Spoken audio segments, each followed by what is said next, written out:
buenos días a todos y todas quienes nos acompañan el día de hoy en esta última mesa del seminario Los Estados en 2022, la nueva distribución partidista. La última mesa que nos convoca a este seminario son desafíos de los partidos políticos de cara a los comicios del 2024. Ya en la mesa anterior estábamos hablando un poco tanto de los resultados de los partidos políticos con miras a las siguientes elecciones, pero ahora entraremos en un tema todavía mucho más específico, hablando de temas de encuestas, del tema de género, de un reacomodo partidista y los escenarios tras las elecciones.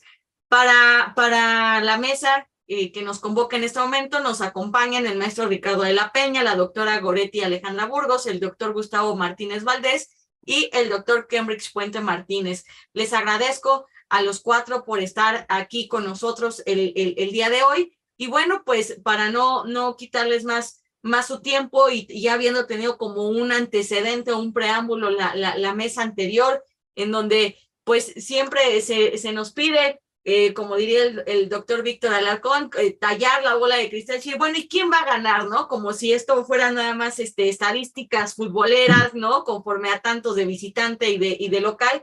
Y realmente es complejo porque hay muchos factores que intervienen y bueno, no dejemos de pensar que cada elección, por así decirlo, hay viudas políticas pensando que a cierto candidato o candidata van a quedar y al final no llegan y se rompen estas estructuras. Además, hay que contar con que estamos en un escenario de una coalición poco vista, no tan recurrente de esa manera con los tres partidos políticos. Sí, en otras elecciones PAN PRI o PRI o PAN PRD, pero en esta ocasión estos tres partidos políticos, más lo que sucede con Morena y al interior de Morena. Ya comentaba yo en la mesa anterior temas como las demandas que ya hay entre dos candidatos o posibles candidatos presidenciables de Morena, la inconformidad de varios cuadros y militantes al interior, como es el caso de Gibran, Ricardo Monreal, que siempre no se va, pero pues habrá que poner reglas claras, y bueno, muchas circunstancias que van debilitando, y la indefinición o definición de Movimiento Ciudadano por estar o no de un lado o del otro, y bueno, pues otros factores que se pudieran ir sumando a lo largo de este 2023 y el cachito del 2024 que convocarán a elecciones, y el preámbulo que serán las elecciones del 2023 con Coahuila y el Estado de México. Así que bueno, me voy a permitir presentar a nuestros y nuestras ponentes del día de hoy. Iniciaremos primeramente con el maestro Ricardo de la Peña. Él es sociólogo, egresado de la Facultad de Ciencias Políticas y Sociales de la Universidad Nacional Autónoma de México. Cuenta con diplomados en análisis político por la Universidad Iberoamericana y en economía aplicada por el Instituto Tecnológico Autónomo de México.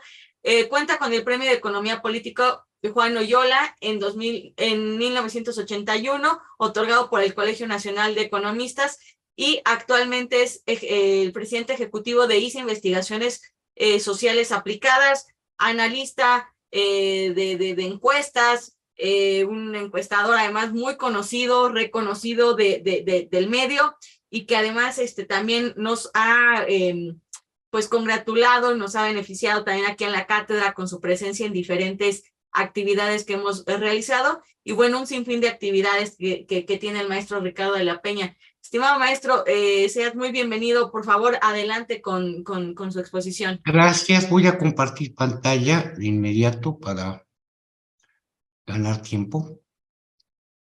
Creo que ya está, ¿verdad? Listo, ya está. Perfecto. Déjame ver. Déjame.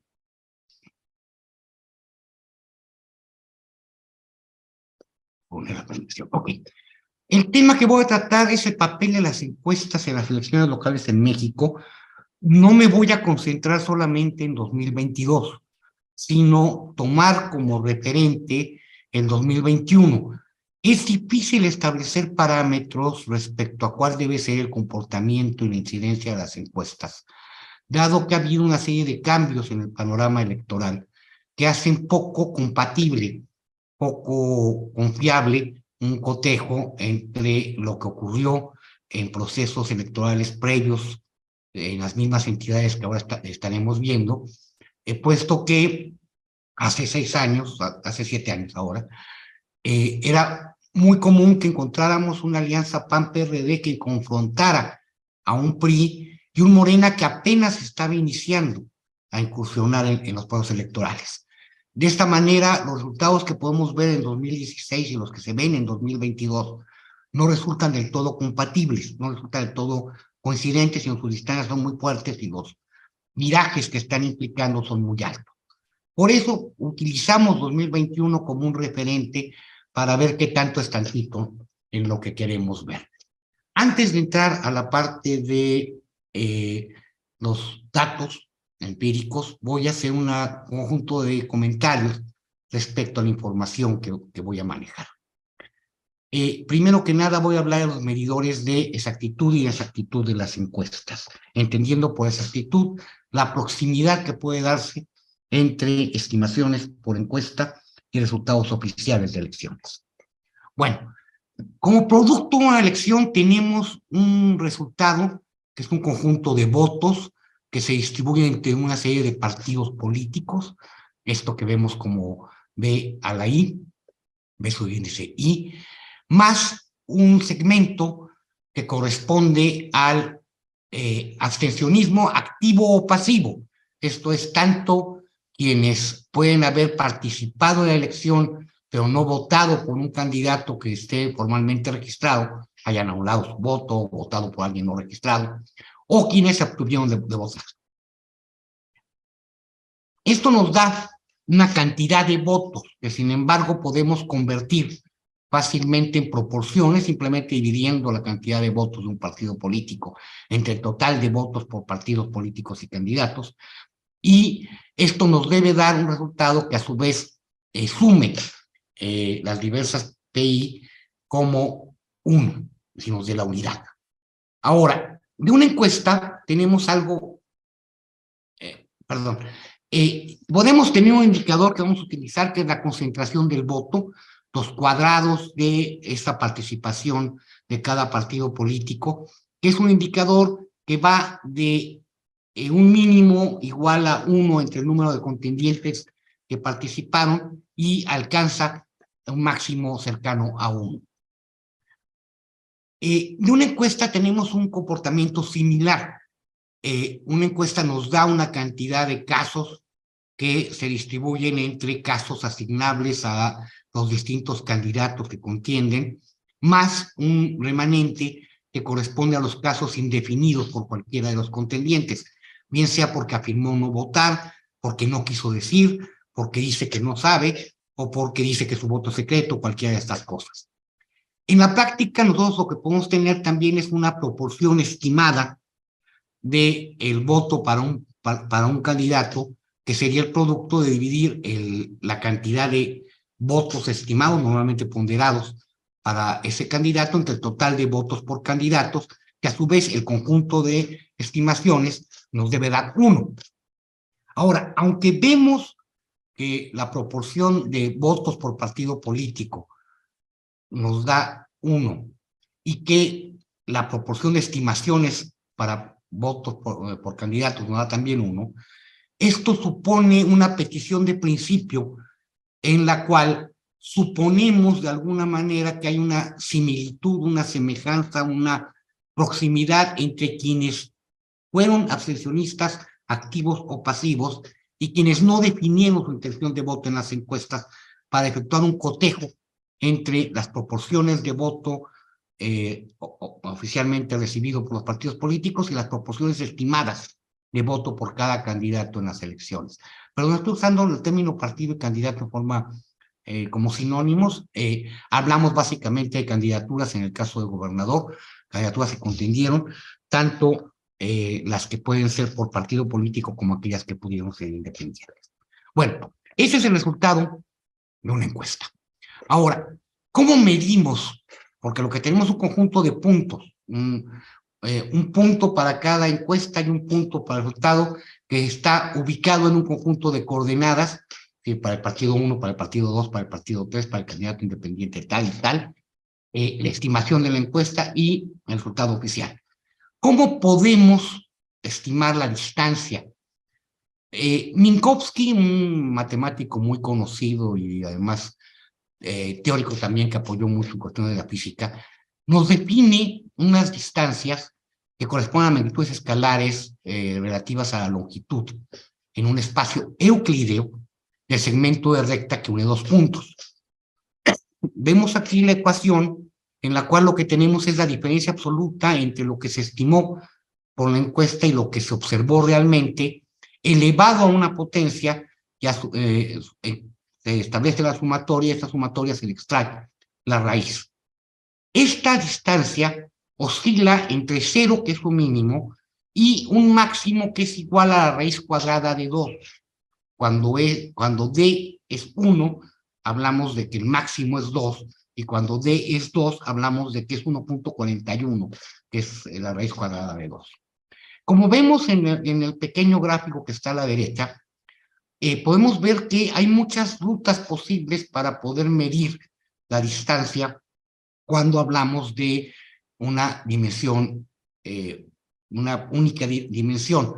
Hablamos de esto, suele llamarse como distancia de Manhattan, como distancia de bloques, porque es como si camináramos por las calles. Y lo que vemos allí es que hay varios recorridos, pero todos ellos nos llevarían a un cálculo máximo de 2.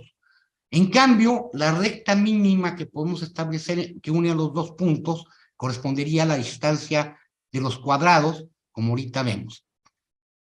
Por ello, podemos tener, antes que nada, podemos dividir para evitar este asunto de que nos dé la raíz cuadrada de 2 y sea incomparable lo que podemos medir para la dimensión 1 con la dimensión 2 o más.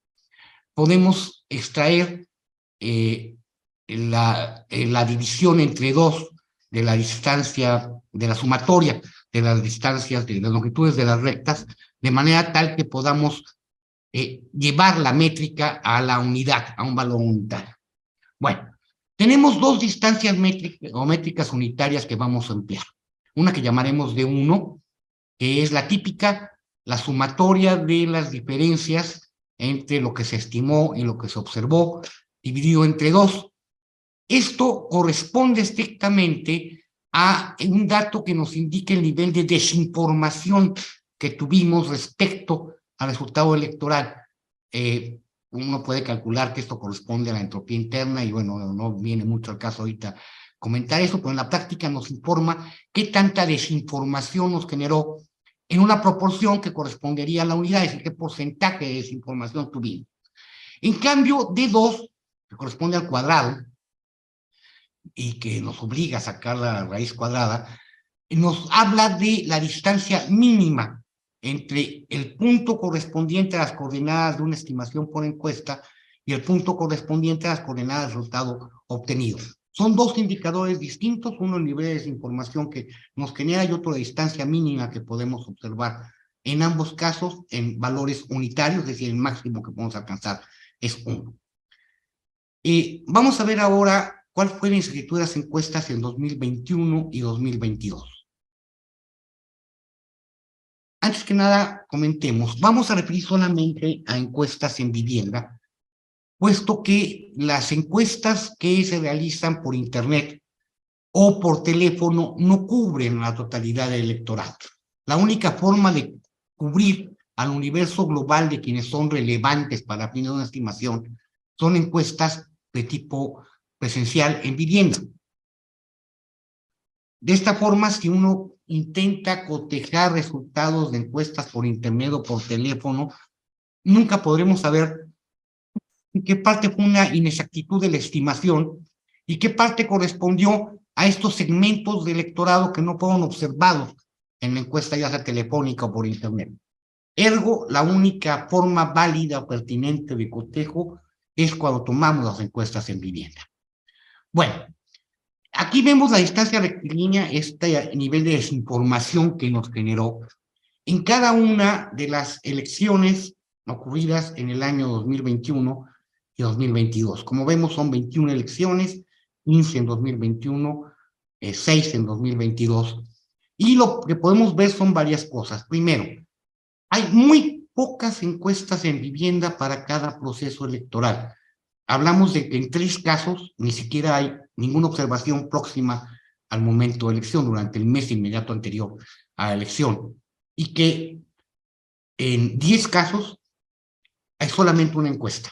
Entonces, intentar poder establecer mediciones pertinentes, válidas, relativas a el alcance de las encuestas en cada elección, resulta poco menos que injusto para las propias encuestas e impreciso para fines de lo que pretendemos medir. Aún así, lo que podemos ver es que en 2021 hubo oscilaciones entre entidades con altos niveles de desapego entre la encuesta y el resultado, niveles de desinformación que rondarían el 17 y el 14% en Baja California y Colima respectivamente. En cambio, entidades donde fue muy precisa la medición, como fue Campeche, Nuevo León o Zacatecas. A diferencia, está más intermedio el caso de las encuestas en el año 2022. En Quintana Roo se desfasó hasta casi 14% de desinformación atribuible y en Durango alcanzó 6% apenas el nivel de desinformación. Ahora, si esto lo convertimos ahora en el segundo indicador, en la distancia mínima, que es necesariamente menor, transubsidiana, vemos que el comportamiento es muy similar, aunque las alturas son relativamente menores. Nuevamente, la cantidad de encuestas es exactamente la misma, por lo que más que concentrarnos en estos datos, vamos a tratar de ver qué pasa con los agregados. Bueno, la incertidumbre media de las encuestas alcanzó en el conjunto de 32 encuestas realizadas en las 21 elecciones, como vemos son apenas 1.5 encuestas por cada elección, lo cual es muy poco, y no permite construir series de tiempo ni nada por el estilo, si contamos con observaciones muy discretas. Además, en cada entidad federativa, el inventario de empresas encuestadoras que participaron no necesariamente es el mismo que en otras entidades, hablamos de una dispersión muy elevada.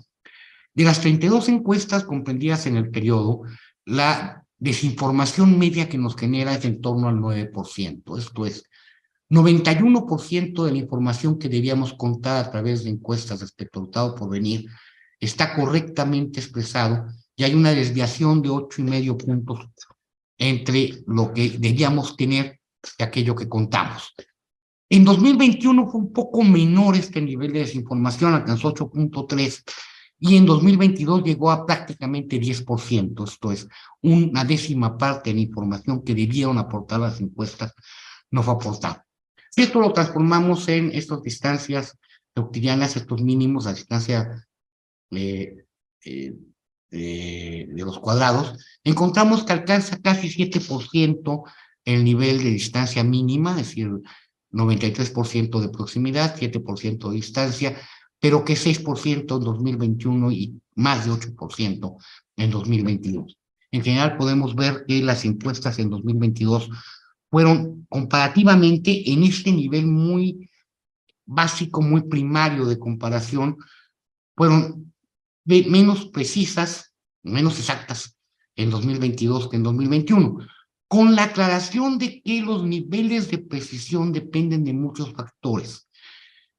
Alguno típicamente que se ha hablado es el nivel de competencia que se presenta. De hecho, en algunos estudios previos pude detectar que la nivel de competitividad es un indicador pertinente. Sin embargo, cuando vemos el conjunto de encuestas de 2021 y 2022, encontramos que tanto con el indicador de desinformación generada como con el indicador de distancia mínima, no existe ninguna relación entre la concentración del voto, este medidor de competitividad que suele ser tradicionalmente usado, versus el número efectivo de partidos, y el nivel de información que nos aportan o el nivel de distancia entre la encuesta y los resultados. De hecho, hablamos de correlaciones francamente cercanas a cero, es decir, muy reducidas, lo cual nos habla de que la concentración del voto no está siendo un fenómeno, tampoco lo es el número de candidatos que contiene, que además está muy vinculado con este nivel de concentración y habría que pensar en buscar otras variables que nos puedan explicar el por qué en algunos casos las encuestas resultan más precisas que en otros. Por lo pronto sí podemos afirmar que durante 2021 y 2022 la incertidumbre de encuestas no dependió de los escenarios de competitividad que se presentaron. Gracias. Muchísimas gracias, maestro Ricardo de la Peña, por estas consideraciones respecto a las encuestas que bien valdrían unas clasecitas para algunos partidos políticos que de pronto dicen que van a hacer encuestas para elegir a sus candidatos y sus propios candidatos eventualmente dicen, pues yo nunca vi la encuesta ni los resultados, pero terminé siendo candidato y qué bueno, ¿no? Qué bueno. Entonces, ahí ya cualquiera hoy en día dice hacer encuestas y saber hacer este tipo de ciencia y arte también, que lo es, ¿no? Bueno, seguimos con la maestra Goretti Alejandra Burgos Carrillo. Ella es candidata a doctora en Ciencias Políticas y Sociales y maestra en Gobierno y Asuntos Públicos con mención honorífica por la Universidad Nacional Autónoma de México. Es abogada egresada de la Universidad Autónoma de Yucatán y actualmente colabora como profesora en la Facultad de Ciencias Políticas y Sociales de nuestra máxima casa de estudios. En su trayectoria académica y profesional se ha vinculado con diversos temas, entre ellos el derecho y la administración pública, políticas públicas y género, particularmente sobre esquemas de participación política de las mujeres, relaciones intergubernamentales y la coordinación institucional con sector público académico. Maestra Goretti, muy bienvenida. Por favor, adelante con su exposición. Bueno, pues muchísimas gracias por la presentación. Primero quiero agradecer a la doctora Rosa María Mirón por la invitación a este seminario. También saludo a los distinguidos académicos con los que me toca compartir mesa el día de hoy. Y me voy a permitir compartirles mi presentación.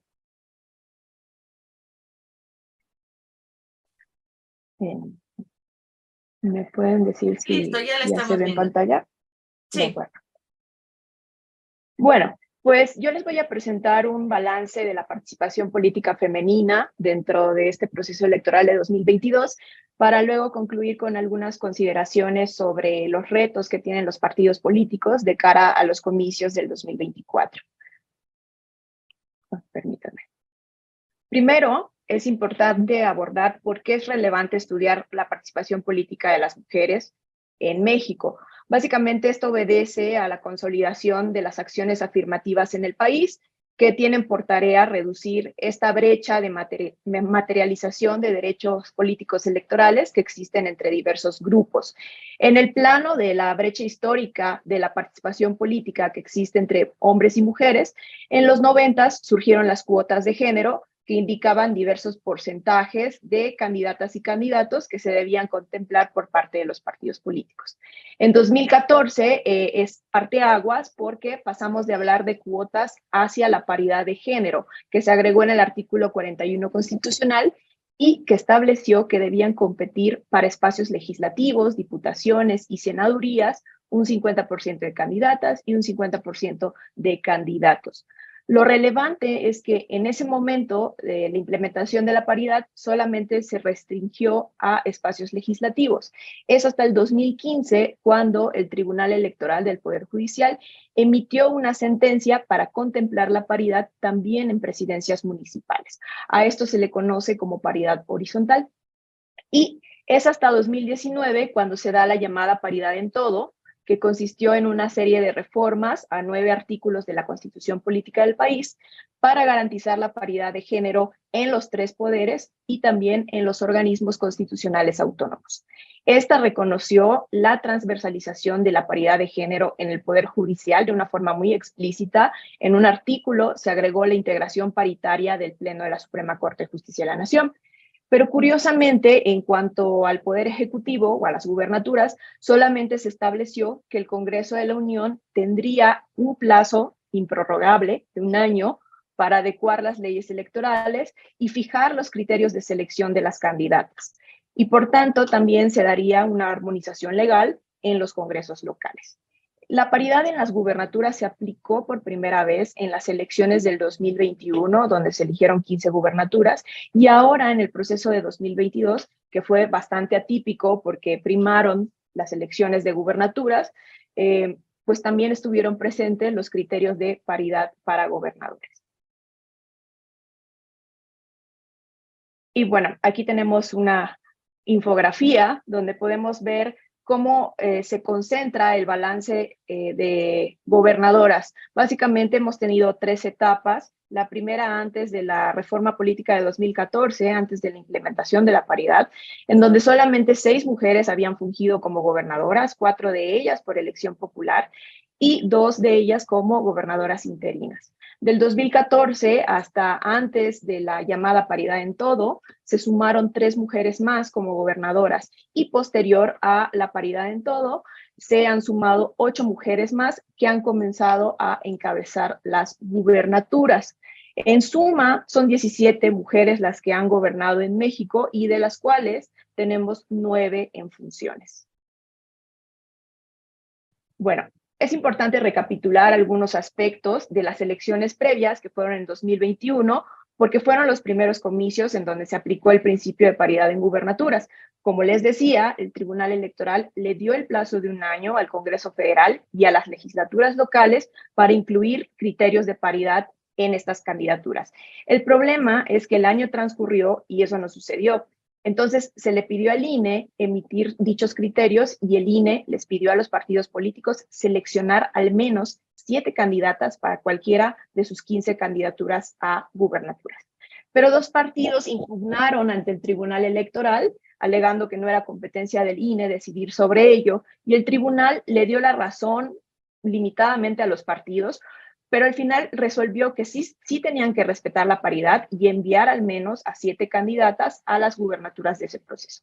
Además, vinculó al Congreso de la Unión y a los congresos locales a que tenían que regular la paridad en las gubernaturas antes de que iniciara el proceso electoral de 2022. En el 2021, en total compitieron 53 candidatas a gobernadora. Esto representó casi un 46% y al final fueron electas 6.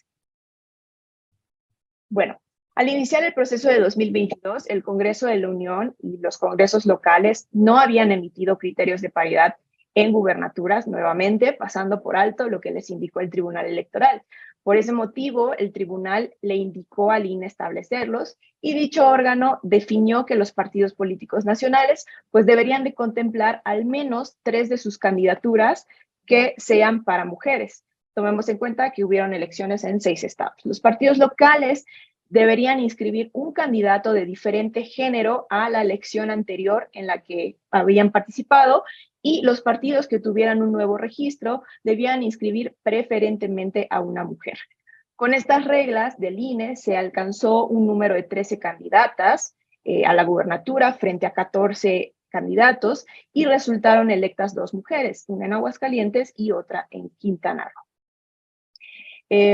En cuanto al tema de Aguascalientes, Aguascalientes tuvo una elección atípica en donde todas las candidaturas fueron de mujeres. En total participaron 5 mujeres, pero la disputa, aunque no competitiva, estuvo entre la candidata de Va por México, Tere Jiménez, y la candidata de Morena, Nora Rubalcaba, aclarando que el primer lugar siempre tuvo una ventaja de entre 12 a 15 puntos de diferencia desde las encuestas hasta incluso alcanzar una diferencia de más de 17 puntos en la elección. Tere Jiménez fue designada candidata por Acción Nacional. Ella ya había sido alcaldesa 2 periodos de la capital de Aguascalientes, que aglomera el 70% de la población, y además había sido diputada federal previamente, es decir, ya tenía una trayectoria política. Nora Rubalcaba, aunque quedó en segundo lugar, no era precisamente la mejor carta que tenía Morena en la entidad. Rubalcaba ya había sido candidata de múltiples cargos sin éxito. Había sido candidata a senadora, a la presidencia municipal de Pabellón de Arteaga, también fue candidata a la presidencia municipal de la capital de Aguascalientes y siempre con votaciones muy bajas. En 2010 y en 2016, Rubalcaba también compitió para la gubernatura del estado, en una ocasión por el PRD, en la segunda ocasión por Morena, y todo esto ya le conllevaba un desgaste natural en cuanto a su posicionamiento frente al electorado. Morena realizó una encuesta entre sus militantes y Nora Rubalcaba quedó en segundo lugar de la misma, Sin embargo, por atención al criterio de paridad de género, pero sobre todo para poder enviar candidatos a otros estados que eran del interés de Morena, como Tamaulipas, como Oaxaca e Hidalgo, se designó nuevamente que ella fuera la candidata. Finalmente, el triunfo de Tere Jiménez corresponde al dominio que ha mantenido Acción Nacional en 18 de los últimos 24 años. El PAN ha gobernado desde 1998 el Estado, únicamente perdió la gubernatura en 2010, pero la recuperó nuevamente en 2016. Tampoco se debe perder de vista que Morena ha subido elección tras elección su número de votos en el Estado desde 2016 y en 2018 Andrés Manuel López Obrador ganó en Aguascalientes la elección presidencial con más del 50% de la votación. El problema que tiene Morena, como en muchos otros estados de la República, es que no cuenta con liderazgos estables en un plano local. En cuanto a Quintana Roo, sí es importante decir que es una entidad que ha pasado por ciertos reacomodos de sus élites políticas los últimos 2 periodos de gobierno estatal. Desde el 74, que fue reconocida como entidad, el PRI había gobernado, pero en 2016 gana Carlos Joaquín la gubernatura como abanderado del PAN y del PRD. Esa fue la primera alternancia de partido que hubo en el estado, apenas en 2016, pero como tal no fue una alternancia sobre quiénes tenían el poder. Tradicionalmente son 3 familias las que mantenían y aún rondan en diferentes cargos de elección popular. La familia Joaquín, los Hendricks, los González, todos son priistas originariamente, pero con los cambios políticos se han dispersado en otros partidos como el PAN e incluso en Morena. Quintana Roo pasó en 2022 por su segunda alternancia muy rápidamente cuando eligió a Mara Lezama como gobernadora y ella emana de la coalición Morena, Verde Ecologista y Partido del Trabajo. Básicamente fue una contienda resuelta desde el principio por varios motivos. Primero, que no existía un consenso entre la élite política tradicional del Estado, antes adscrita al PRI y ahora dispersa entre otras opciones políticas. Segundo, los resultados del gobierno de Carlos Joaquín, en especial en el tema de seguridad, ya que durante su periodo ocurrieron una serie de eventos mediáticamente conocidos en lugares públicos con saldos de muertos y heridos. Y esto impactó en la percepción sobre seguridad de los votantes. Prueba de ello es lo que muestra la Encuesta Nacional de Victimización y Percepción sobre la Seguridad Pública, el ENVIPE, de 2022, en donde podemos ver cómo oscila esta percepción de inseguridad de 68 puntos hasta subir a 83 puntos. Tercero, el obradorismo también impactó en los procesos locales con el tema del desarrollo económico que podría implicar la construcción del Tren Maya. En 2021, en las elecciones de ayuntamientos, Morena ganó 7 de los 11 municipios que estaban en disputa. Para la elección a gubernatura del 22, Mara Lezama ganó con más del 57% frente a un muy distante 16% de los votos que tuvo Laura Fernández. Ahora, en cuanto a los perfiles de las 3 mujeres que compitieron, también compitieron 2 hombres. Mara Lezama fue 2 veces presidenta municipal de Benito Juárez y era una conocida periodista en el estado previamente. Laura Fernández, que representó a la coalición del PAN-PRD, fue 2 veces alcaldesa de Puerto Morelos. Y finalmente Leslie Hendricks fue candidata por el PRI. Ella es de una familia priista reconocida en la entidad, ha sido diputada local, ha sido servidora pública y su padre, Joaquín Hendricks, fue gobernador de Quintana Roo. En el mismo proceso también se eligieron 25 diputaciones locales, 15 de mayoría, 10 pluris, y de estas 15 diputaciones de mayoría relativa, 14 las ganó Morena. La participación electoral fue baja, votó un 40.4% de la lista nominal y es bajo con respecto al 54% que votó en 2016. En cuanto a los casos de las 5 mujeres que no resultaron electas, todas tenían trayectoria política, pero las condiciones de contexto político de sus estados no les favorecieron. En el caso de Oaxaca, las 2 mujeres abanderaron a partidos que no son competitivos en la entidad, apenas lograron un 3% en la votación para mantener sus registros. En el caso de Hidalgo, Alma Villano estuvo 30 puntos por debajo del primer lugar, que fue para la coalición Morena, Partido del Trabajo y Nueva Alianza. Y finalmente en Durango, Marina Vitela de Morena estuvo en un segundo lugar poco competitivo, con una diferencia de 14 puntos menos al primer lugar, que fue para la coalición PRI-PAN-PRD. Bueno, existe una serie de conflictos dentro de la legislación electoral sobre el tema de paridad de género. Para las elecciones siguientes, que son de 2023, en donde se van a elegir gubernaturas de Estado de México y de Coahuila, no va a regir ningún criterio sobre paridad del INE, ya que ambos estados regularon sobre este tema previo al inicio del proceso. El problema es que ambos establecieron que en esta elección los partidos políticos podrán inscribir al candidato que decidan sin importar la paridad, misma que será contemplada hasta las elecciones de 2029. Y esto contraviene completamente el artículo 35 y 41 Constitucional Federal. Solamente 3 estados han regulado la paridad en gubernaturas al momento. Recordemos que el Tribunal Electoral vinculó al Congreso de la Unión y a las legislaturas locales a regular este tema desde 2020.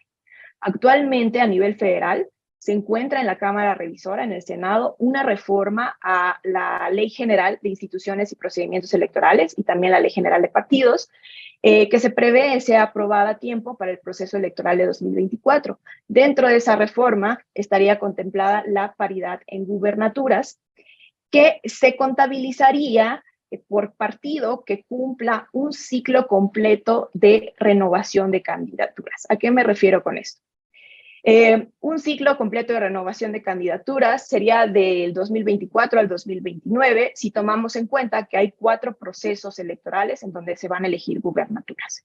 Dentro de estos 4 procesos electorales, los partidos tendrían la obligación de enviar al menos 16 candidatas de las 32 entidades federativas. Por supuesto, pueden enviar más si ellos así lo quieren, pero aquí lo curioso es que ellos deciden cómo distribuirlo. Es decir, no están obligados en el 24 a enviar mitad mujeres, mitad hombres, ni en el 27 mitad y mitad.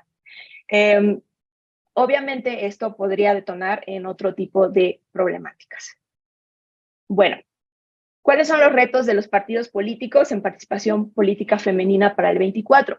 Primero, que los partidos políticos pues cumplan con el ciclo completo de renovación de forma sustantiva y no de forma descriptiva. Si regreso a lo que les acababa de mostrar, es un problema que los partidos políticos no tengan candados en cuanto a enviar mujeres a ciertos estados donde saben que no son competitivos, sobre todo para los partidos políticos que tienden a quedar en primer, segundo lugar y que pueden llegar a tener alguna posibilidad de ganar, no tanto los partidos pequeños, pero sí podrían enviar a sus candidatas a competir a estados donde saben que las van a mandar a perder. Los partidos políticos también tienen que cumplir con actualizar sus documentos básicos 90 días antes del inicio del proceso electoral del 24. Esto se los indicó el INE, que ya hay algunos partidos que ya cumplieron con esta parte, pero todavía faltan algunos, y ahí tendría que quedar establecido cómo van a decidir el tema de paridad en gubernaturas. Y finalmente, que los partidos continúen con el impulso de perfiles femeninos, con su capacitación, y que eliminen sus malas prácticas de llenar espacios para cumplir con la paridad. El ejemplo clásico, y esto se ve mucho en el plano de alcaldías y en el plano de diputaciones, en los momentos de acordar ciertos espacios, se le entrega a algún hombre, pero al momento de la inscripción resulta que no se puede por criterio de paridad y entonces inscriben a alguien cercano a él. Esto es alguna de las cuestiones que adolece el tema de la paridad. Y por mi parte, eso sería todo. Muchísimas gracias, maestra Goretti, con estas consideraciones alrededor del tema de género, y para no retrasarnos, porque fuimos terminando un poco tarde con la mesa anterior, reservaré algunos comentarios hacia el final y procedo a darle la palabra entonces al doctor Kembrix Puente Martínez. Él es doctor en Ciencias Sociales por el Colegio de México, se desempeña como profesor asociado C de tiempo completo, está adscrito al Centro de Estudios Políticos de la Facultad de Ciencias Políticas y Sociales de la UNAM, es miembro del Sistema Nacional de Investigadores. Su línea de investigación son las instituciones políticas, los estudios parlamentarios comparados, la transparencia y rendición de cuentas, así como el gasto público. ha contribuido en la apertura de una nueva línea de investigación académica en la ciencia política relacionada con la transparencia y rendición de cuentas de las legislaturas, y que de pronto estos temas eran más hacia la administración pública más que hasta de la ciencia política, la rendición de cuentas, y sumamente necesario que los legisladores y que en general los ejercicios que se hacen en ambas cámaras pues también sean transparentes. Doctor Kemrick, muy bienvenido. Por favor, adelante con su exposición. Muchísimas gracias a la Cátedra Madero y a la doctora Rosa María Mirón Lince por la posibilidad de estar con ustedes esta mañana. En mi caso, yo quisiera abonar a la discusión sobre los desafíos de los partidos políticos de cara a los comicios de 2024, que es como, digamos, como nos han convocado en la mesa, a simplemente plantear una preocupación que creo puede ser compartida, porque cuando me planteaba la posibilidad de cuáles son los principales desafíos de los partidos políticos de cara a los comicios de este próximo año, pues yo pensaba que la premisa fundamental es que el desafío es la preservación misma de un sistema de partidos democrático. Es decir, que el contexto en el que se dará este proceso electoral que está por iniciar este año, digamos, en sus etapas preliminares, realmente se enfrenta a la preservación de un sistema de partidos democráticos. Y por eso es que yo me reflexionaba a partir de una idea que nos comparten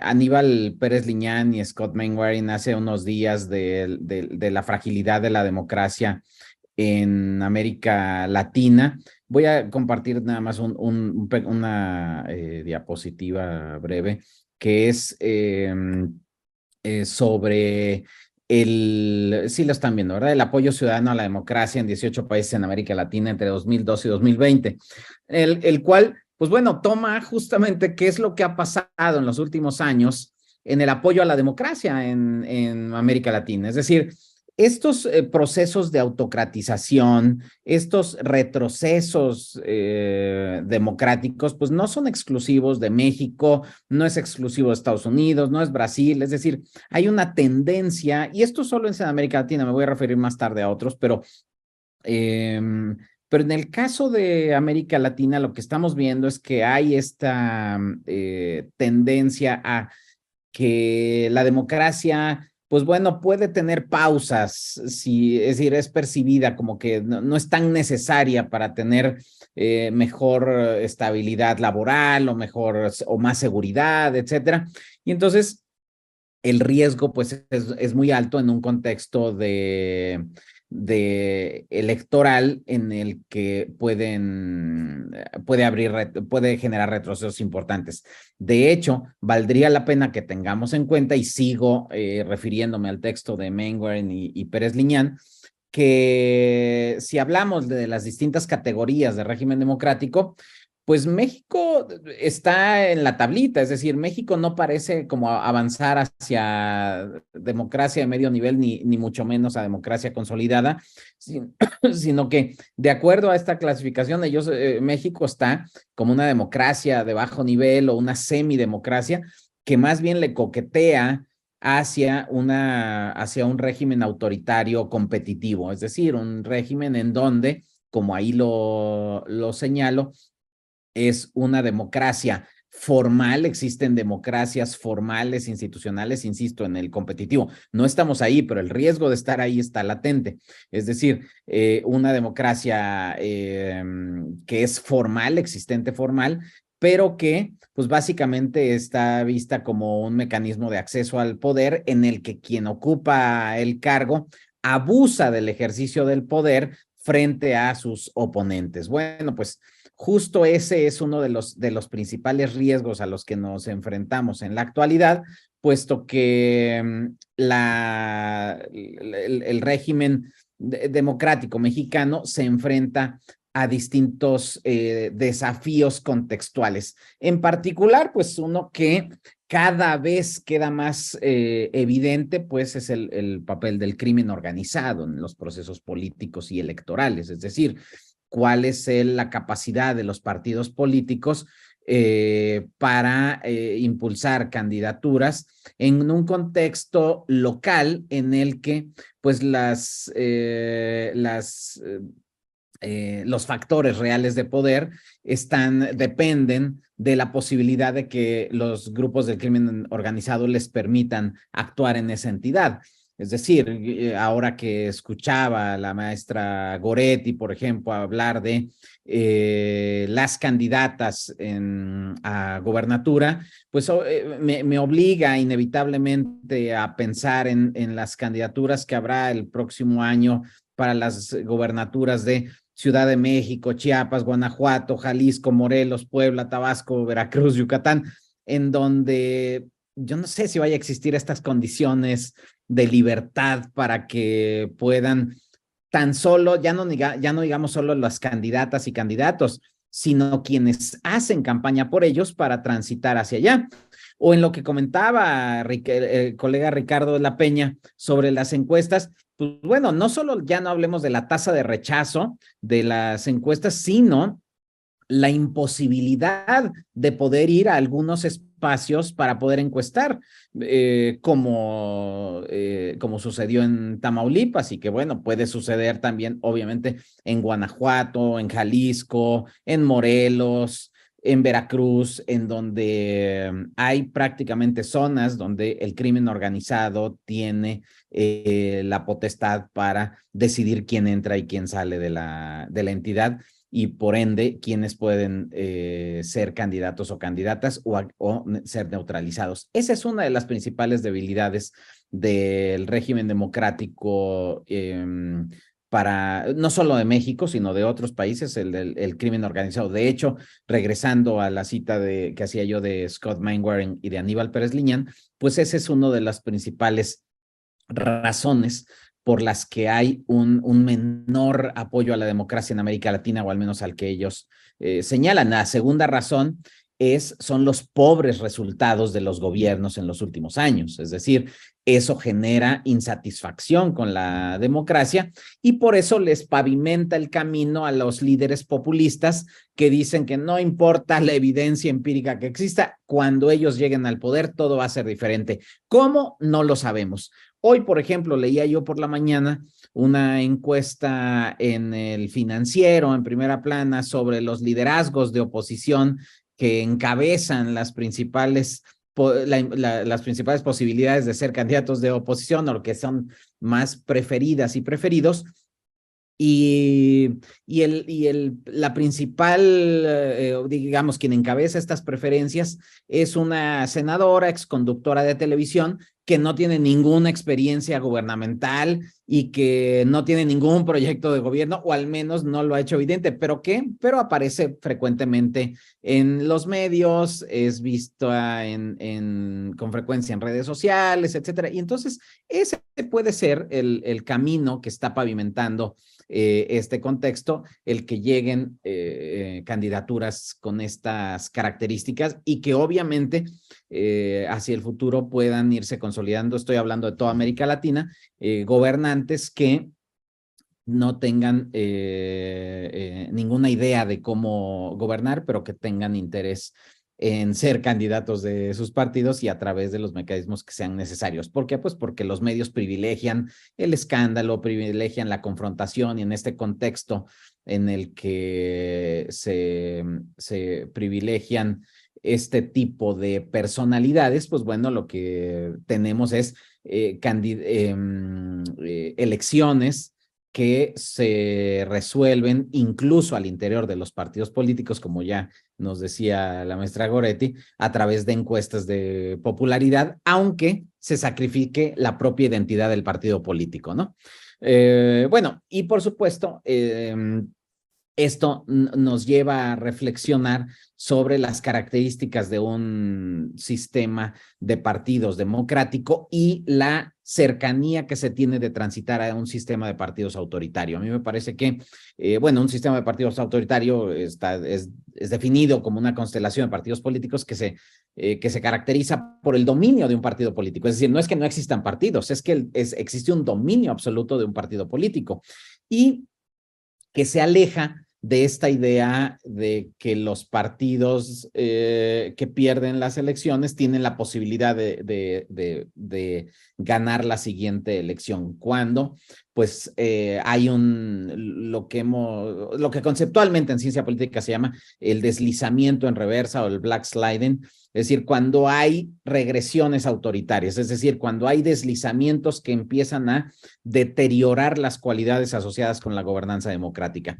Cuando eso sucede en el interior de un régimen, como está sucediendo en América Latina y en México, entonces lo que podemos prever hacia el futuro es que los partidos cada vez se parezcan más. Es decir, que el ciudadano no le quede muy claro cuál es la diferencia entre una coalición entre, pensemos en México, Morena, PT, Partido Verde, etcétera, y una coalición entre PAN, PRI, PRD. Es decir, que, ¿cuál es la identidad ideológica? Es decir, ¿hay realmente distintas opciones o simplemente son distintas élites de poder que se están disputando el control de los recursos públicos, pero realmente no existe mayor diferencia entre los proyectos de estas coaliciones de partidos? A mí algo que me preocupa, digamos que me ha ocupado en estos últimos años por mis líneas de interés de investigación, es lo que sucede en el Congreso y si el Congreso ha sido una vía para legitimar estos retrocesos democráticos o por el contrario, si el Congreso o el Poder Legislativo en general ha sido una trinchera que ha impedido que se den estos deslizamientos autoritarios, esta forma en la que se va minando el régimen democrático.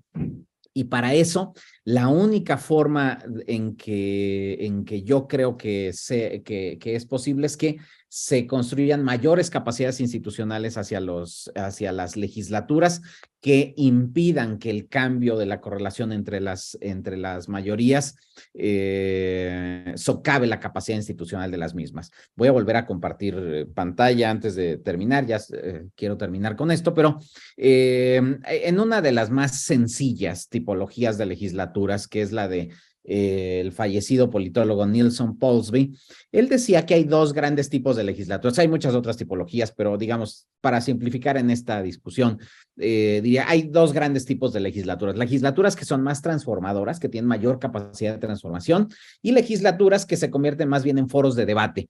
¿Qué quiere decir? Que las legislaturas, foros de debate, pues digamos que debaten mucho, pero deciden poco. Es decir, sirven como un espacio para la convivencia entre los actores políticos, debaten con intensidad, pero realmente ahí no se decide mucha cosa porque están controladas al exterior de la legislatura por los liderazgos partidarios. La mayoría regularmente controlada por el Ejecutivo y las minorías o las oposiciones controladas por las dirigencias de sus partidos y no necesariamente por los liderazgos internos. Estas legislaturas, los foros de debate, por lo regular tienen un sistema de comisiones muy débil, un sistema de comisiones en el que tienen escasa autonomía para, pues, citar a comparecer, para ejercer el control parlamentario, para fiscalizar las actividades del gobierno. O de otro tipo de autoridades, mientras que las legislaturas transformadoras suelen ser más independientes, suelen tener mayor capacidad técnica y profesional y suelen estar controladas y dirigidas al interior de la misma legislatura, es decir, suelen tener un sistema de comisiones fuertes, liderazgos parlamentarios fuertes, y esto, pues bueno, ha sido una de las cosas que ha sucedido en México con mayor frecuencia. Esta tensión entre foro, debate y transformadora, porque si vemos en la historia reciente de México, en 1997 se avanzó hacia construir una legislatura más transformadora, con altibajos, pero en general se fue institucionalizando la legislatura, y con el regreso del gobierno unificado hubo un retroceso, digamos, hacia convertir la legislatura en un foro de debate nuevamente.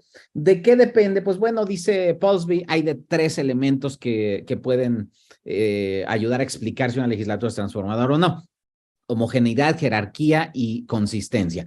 En homogeneidad, dices, pues depende de quién controle la legislatura, ¿no? Básicamente, es decir, si hay una mayoría absoluta que controla la agenda legislativa, pues va a ser mucho menos transformadora. Si hay una estructura jerárquica más de los partidos políticos más fuerte, por ejemplo, esta disposición constitucional para la reelección en el que tú solo te puedes reelegir por el partido político que te postuló, a menos que te separes con muchísimo tiempo de antelación, pues bueno, esto obviamente afecta la disciplina y hace que sea jerárquicamente muy sólida. Y la consistencia, es decir, la cohesión legislativa o la disciplina legislativa. En México tenemos grupos parlamentarios altamente disciplinados. ¿Por qué? Pues porque la indisciplina es castigada muy severamente al interior de los partidos políticos. ¿Cómo se castiga? Pues obviamente con la postulación de candidaturas, es decir, cancelándote la posibilidad de que hacia un futuro pueda ser postulado por un mismo partido político. ¿Cuál es el reto entonces? Y con esto voy concluyendo, me parece que los partidos hoy parecen no estar ofreciendo distintas cosas, simplemente distintos grupos de poder que se enfrentan.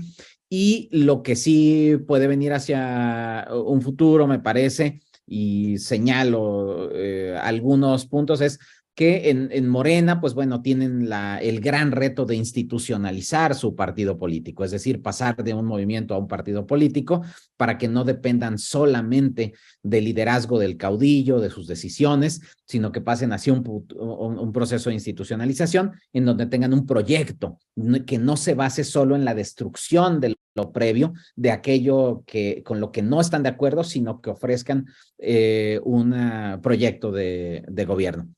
En el caso del PRI, requieren alejarse de la idea de que se puede convertir en un nuevo partido satélite. En su proceso de redefinición, paradójicamente, pues se juegan el todo por el todo en las elecciones de 2023, es decir, en el Estado de México y en Coahuila. Sin embargo, pues bueno, tienen que construir una nueva cohesión interna, porque de lo contrario va a ser muy natural que sus liderazgos transiten hacia Morena y se conviertan en alfiles, digamos, del partido mayoritario. En el caso del PAN, creo que su riesgo más importante es la desaparición de su perfil ideológico. Es decir, creo que el PAN cada vez empieza a verse mucho más desdibujado de qué representa el PAN, es decir, qué tipo de gobierno representa el PAN. Se parecen en estas nuevas candidaturas mediante coalición que parecen no diferenciarse, y su dirigencia, pues bueno, no ha logrado cohesionar en su interior a los liderazgos del partido. Entonces yo creo que puede verse desdibujado. Y el que ante esto tiene una gran oportunidad es Movimiento Ciudadano, que busca ser un fiel de la balanza, es decir, convertirse, o llamémosle así, jugar con el poder de chantaje, en el que su dirigencia va a pretender tener una candidatura competitiva, digamos, que no ponga en riesgo digamos, la mayoría del gobierno ni la hegemonía, pero sí ampliar su capacidad de chantaje en el Congreso y en los congresos locales. De hecho, esa es creo que su gran apuesta. Esa fue su gran apuesta en el 2021, pero no lo logró consolidar. Le faltaron unos puntitos, como 3 puntitos le faltaron para tener la posibilidad de tener esa capacidad de chantaje. Y yo creo que esa es su gran oportunidad. No creo que tenga posibilidad, digamos, de desafiar a la mayoría, pero sí de crecimiento. Y obviamente todo esto puede cambiar. En el informe del Instituto BIDEM de la democracia se dice que en el análisis que hicieron hace un año, a finales de 2021, decían que la democracia en el mundo retrocedió 30 años aproximadamente, es decir, dimos como, estamos como hace 3 décadas. Y yo pensaba que hace 3 décadas también nosotros estábamos centrados en qué era lo que sucedía alrededor. En el caso de México, hace 3 décadas estábamos pensando en cómo se definiría la candidatura del partido hegemónico. No estábamos preocupados, entonces estamos hablando de 1993, ¿no? No estábamos preocupados entonces todavía con la posibilidad de que Cárdenas o Fernández de Ceballos fueran realmente una posibilidad ganadora. No, realmente había pocas expectativas de alta competencia electoral y la discusión pública se daba en torno a la candidatura del PRI con Colosio, Camacho, Aspe, Zedillo. Esa era la discusión. Creo que no se parece mucho a la creo que se parece mucho a la discusión que tenemos hoy en día, en donde parece que en la oposición no existen altas expectativas de que puedan crecer como movimiento, y en donde la atención está, pues como entonces, en la decisión de Salinas de Gortari, acá en la propia definición del presidente de la República. Entonces, por eso es que mi preocupación, y con eso concluyo, es el desafío mayor es la preservación misma de un sistema de partidos democrático, porque estamos coqueteando muy cerca de un sistema de partidos en un régimen autoritario. Gracias. Muchísimas gracias, doctor Kenrick Puente, por estas reflexiones. De hecho, ya tenemos algunas preguntas que nos llegan desde las diferentes fanpage y bueno, yo se las quiero ir planteando desde ahorita porque si no luego nos come el tiempo y me parece que podríamos ir avanzando con algunas de ellas antes de darle la palabra al doctor Gustavo Martínez. Rápidamente les agradezco pues, a Xochitl González, Fanny Lara, a Mario Carrillo y a todos los demás que nos escriben. Conforme a las encuestas que salen cada 8 o 15 días en portales y periódicos como El Financiero, ¿podemos decir que Morena rezará en 2024? ¿O una coalición con Movimiento Ciudadano y Va por México podría dar la pelea? Otra pregunta, los procesos jurídicos contra Alito Moreno parece que inician antes de una votación en el legislativo y terminan cuando la votación es favorable para Morena. ¿Esto no es una señal de opacidad y corrupción entre el gobierno de Morena y el PRI? Ahí nos preguntan, ¿coinciden con la idea del doctor Rosendo de la mesa anterior que el PRD desaparecerá sí o sí en 2024 seguramente? ¿Mantendrá su registro en 2023 en los 2 estados que tendrán elecciones? Y nos preguntan, ¿cuál es el papel de Movimiento Ciudadano ante las elecciones del 2024? ¿Accederán a una coalición o seguirán en solitario? Y bueno, yo les haré ya después una pregunta muy personal que tengo al respecto de estas elecciones que todavía falta un rato, pero que las estamos viviendo, parece ser que desde la revocación de mandato, ¿no? Debido a las precampañas. Voy a cederle la palabra al doctor Gustavo Martínez Valdés. Él es doctor en investigación en ciencias sociales, con mención en ciencia política por la Facultad Latinoamericana de Ciencias Sociales, sede académica de México. Es profesor titular A de tiempo completo, adscrito al Centro de Estudios Políticos de la Facultad de Ciencias Políticas y Sociales de la UNAM. Desde enero del 2019 es director de la revista de Estudios Políticos, editada por el Centro de Estudios Políticos de la misma facultad en nuestra máxima casa de estudios, y dentro de sus principales líneas de investigación se centran en el estudio de los partidos y los sistemas de partidos políticos a nivel subnacional, así como el comportamiento del voto en México y metodología de la investigación experimental. Doctor Gustavo Martínez Valdés, adelante, muy bienvenido, por favor. Hola, ¿qué tal? Muchas gracias. Gracias por la invitación. Voy a compartir mi pantalla y para apoyarme en la presentación que tengo. Entonces, espero que se pueda ver. Se supone que ya está presentándose. Bueno, la mesa, como la mesa en la que estamos participando es sobre desafíos de los partidos políticos. Me parece que es un título muy grande y entonces son muchos los desafíos que tienen hoy en día los partidos políticos, desde, por ejemplo, lo que planteó el doctor Puente sobre los problemas de no solo del sistema de partidos, o sea, del sistema de partidos, como un sistema de partidos democrático en este país, pero también planteó la idea de prácticas y actores informales que intervienen en la política político-partidista o en la política electoral, y en ese sentido también hay un gran tema, por ejemplo, de la construcción de Estado en este país. Creo que ese es uno de los grandes pendientes y que nos tienen en estos problemas de seguridad, de desigualdad. Entonces, creo que son muchos los desafíos de los partidos políticos, no solamente en términos de votos, como refería Fabiola al inicio, no solo verlo como carrera de caballos, cuál es el que va adelante en las encuestas y cuál va a conseguir más votos, sino que los desafíos son muy grandes y muy grandes en términos de cómo estamos reconstruyendo, si es que se está avanzando hacia allá, cómo se va a reconstruir, pues, el país, en términos del régimen político, en términos de la construcción de Estado, en términos de construcción de administración, en todos los términos. Creo que venimos asistiendo a un proceso desde el 2018 con gran fuerza de la transformación del país, por recuperar las palabras del actual presidente. Estamos transformándolo, pero como que no termina de transformarse, no termina de desaparecer lo anterior y no termina de nacer lo nuevo. Bueno, en ese sentido, lo que quería decir con eso es que el tema de la mesa es demasiado amplio, y bueno, ya a mí, yo por donde me fui, pues es un poco apoyarme en mis líneas de investigación, y específicamente de lo que yo quería hablar en esta ocasión era sobre la distribución territorial del voto partidista. Un poco hablar, hemos venido hablando y se han venido hablando, por ejemplo, en la sesión anterior, hablaban particularmente sobre cada uno de los partidos políticos: Morena, PAN, PRI, PRD. Ahora el doctor de la Peña habló sobre las encuestas.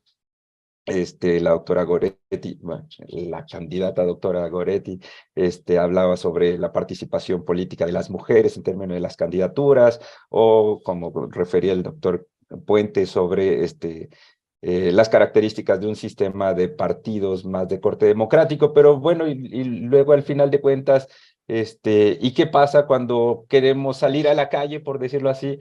Cuando queremos salir a la calle y queremos encontrar a los partidos políticos. ¿Dónde están los partidos políticos? ¿Existen a nivel de la calle? Esto es, yo puedo salir y buscar la oficina del partido político y puedo encontrarla, ¿y eso qué me va a decir? Al final de cuentas, si retomamos aquella idea clásica de que los partidos políticos son organizaciones intermedias entre la sociedad y los gobiernos, pues la idea es que son intermediadores, y si son intermediadores, en algún momento tendríamos que, como ciudadanos, poder encontrarlos en la calle. A eso un poco me estoy refiriendo con esta idea de la distribución territorial o de su presencia territorial. ¿Dónde están los partidos políticos? ¿Cómo se mueven a nivel de calle? Y creo que ese es un gran pendiente que tenemos los politólogos en este país, por entender qué ha pasado con la distribución de los partidos políticos a nivel territorial, específicamente desde el 2015 y el 2018, donde ha habido un proceso de transferencia de votos muy importante entre los partidos tradicionales, que eran PAN, PRI, PRD, y muchos de esos votos se han ido hoy en día a Morena. Y el asunto es, de repente Morena creció y se convirtió en un gran monstruo que come muchos votos, pero el asunto es de dónde salieron. ¿Son votos nuevos? ¿Son votos viejitos? Se engulló a otros partidos políticos. Bueno, creo que ese es, a lo que quiero decir con eso es que creo que esa es una línea que falta explorar mucho. No todo, creo, se explica nada más refiriendo por el carisma del en su momento candidato y hoy presidente Andrés Manuel, que creo que ese es un factor, pero hay otras cosas que hay que estar entendiendo sobre qué pasa a nivel territorial. Bueno, creo que estoy planteando líneas muy grandes para lo que al final voy a acabar diciendo, pero bueno, lo que quería era ubicar mi tema, el tema que voy a referir. Antes que nada, quiero agradecerle a la doctora Rosa María Mirón por la invitación, a las instituciones organizadoras por apoyar esta iniciativa. También quiero agradecerle a los ponentes por compartir la mesa, y a los asistentes, sobre todo, les agradezco su tiempo y su disposición para estar viendo esto a distancia. El objetivo de esta presentación consiste en revisar la distribución de los votos por los partidos políticos principales. En este caso me voy a centrar en PAN, PRI, Morena. Pero, ojo, se van a ver la distribución de los votos a nivel seccional, que es un nivel de desagregación bastante pequeño para este país, y creo que eso nos puede dar una idea de cómo se distribuyen o cómo se comportan los partidos en el territorio. Y esa es una primera aproximación sobre la que quiero plantear alguna reflexión. El argumento básico de esta presentación es que la distribución territorial del voto de los partidos es fundamental para evaluar sus perspectivas hacia el futuro. Esto es, en esta idea de evaluar los desafíos a futuro, hay que evaluarlos, yo creo que también tomando en cuenta esta dimensión territorial. Y el segundo argumento es que la fortaleza electoral de Morena radica en su penetración territorial. Hoy Morena es el partido que tiene la mayor presencia territorial, al menos en términos de votos a nivel seccional, por encima de la oposición. Y esto es interesante porque del 15 a la fecha no han pasado tantos años y los partidos tradicionales como que se desfondaron, especialmente el PRD, lo decía el doctor Rosendo Bolívar en la sesión anterior. El PRD desapareció y era el tercer partido político más importante de este país. ¿Qué le pasó? Bueno, los resultados centrales a los que voy a arribar y con los cuales voy a apoyarme en presentar después unos datos es que el voto por Morena y el PAN ha tendido a consolidarse a nivel seccional entre el 2015 y el 2021. Por otro lado, el voto por el PRI muestra una tendencia inestable. Esto nos dice que esa base territorial que antes tenía el PRI, hoy no la tiene. Entonces el PRI está en un proceso de transformación muy, muy importante y no me queda claro que vaya a salir bien librado. Y por el otro lado, si nos fijamos en el 50% de las secciones al centro de la distribución, en este 50% de secciones, Morena registra la mayor cantidad de votos en comparación al PAN y al PRI. Bueno, para llegar a estos resultados, les muestro estas gráficas. En principio, por ejemplo, lo que hago es revisar la correlación del voto que ha registrado cada uno de estos tres partidos políticos. En este caso, en esta primera diapositiva, lo que se muestra es la correlación del voto por Morena en todas las secciones electorales, y son votos para diputados federales, para 3 elecciones, 2015, 2018 y 2021. Y lo que hice sencillamente fue evaluar qué tan correlacionado estaba el voto de Morena en el 2015 con el voto por Morena en el 2018, y luego el voto qué tanto esto se correlacionaba con el voto por Morena en el 2021. Lo que me gustaría que se centraran es que vieran el tamaño de la correlación, por ejemplo, entre el voto por Morena del 15 al 18, que era de 0.55, y luego del voto por Morena del 18 al 21, que es de 0.75.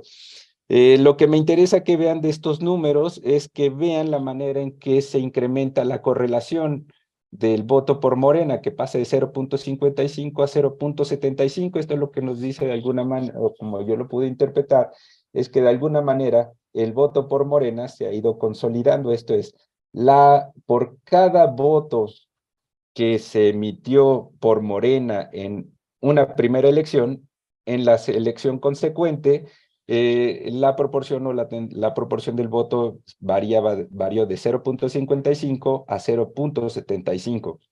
Esta es mi interpretación, el voto por Morena se ha ido consolidando. En esta segunda gráfica lo que muestro es, por ejemplo, la correlación del voto, pero ahora por el PAN. Igual, para diputados federales a nivel de secciones. Está el voto, pero ojo, este es solamente el voto por el partido político. ¿Ok? En este caso es el PAN, solo los votos por el PAN del 2015 al 2018, la correlación fue de 0.69, y la correlación del voto por el PAN entre el 18 y el 21 es de 0.81. En este caso, otra vez mi interpretación, la interpretación que pude sacar, es que el voto por el PAN también se fue consolidando, se fue, por decirlo así, se fue a la correlación aumentó y se fue haciendo, por decirlo así, el panista se hizo más panista, por decirlo de alguna manera. Pero ahora lo que muestro en esta tercera gráfica es la correlación de los votos por el PRI a nivel seccional. Y lo que ahí se aprecia es que, por ejemplo, la correlación del voto por el PRI del 2015 respecto del voto por el 2018 fue de 0.65. Y al correlacionar el voto por el PRI del 18 a las elecciones del 21, esta descendió ligeramente a 0.63. En vez de fortalecerse, más bien lo que esto nos muestra es que como que se ha vuelto medianamente o se está volviendo inestable. Eso para un partido político creo que en algún momento es un problema, porque lo que nos está diciendo también es que hay una proporción de votantes que de una a otra elección decide abandonar a este partido político. En ese sentido, con esto intento apoyar los comentarios anteriores, los resultados donde el voto por el PAN y el voto por Morena ha tendido a consolidarse y no así por el PRI. Y posteriormente, lo que muestro es, bueno, ¿y cómo se han distribuido los votos por los partidos políticos en las secciones? Centrándonos en estos tres partidos políticos, Morena, PAN y PRI, lo que muestro aquí es la distribución de los votos por estos partidos políticos en la última elección federal. Lo interesante es que la distribución de Morena es muy, muy alta, es más amplia que la del PAN y la del PRI. Algo particular de estas distribuciones es que hay una gran cantidad de secciones excepcionales donde el PAN y el PRI tienen muchos votos. Pero el problema es que estas secciones son, en términos de cantidad, son el menos del 5% de todas las secciones del país. O sea, con eso no se gana la elección, pero hay unos casos, valdría la pena, por ejemplo, identificar cuáles son esas secciones donde el PAN y el PRI tienen muchos votos, a diferencia de Morena. Pero lo interesante de esta gráfica de caja es la amplitud de la distribución de los votos por Morena. Y finalmente, algo que quería aportar también para la reflexión en estos términos de revisar la distribución territorial es esta tabla.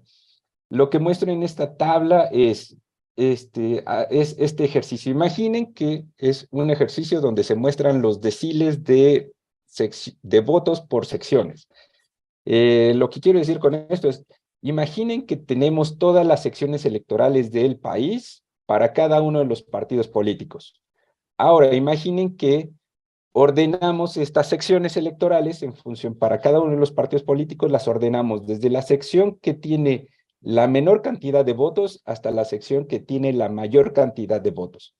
Imaginen que las vamos ordenando, hacemos una línea, un continuo, donde está la sección donde el partido obtuvo la menor cantidad de votos hasta donde obtuvo la mayoría. Y ahora imaginen que esa distribución la partimos en 10 grupos.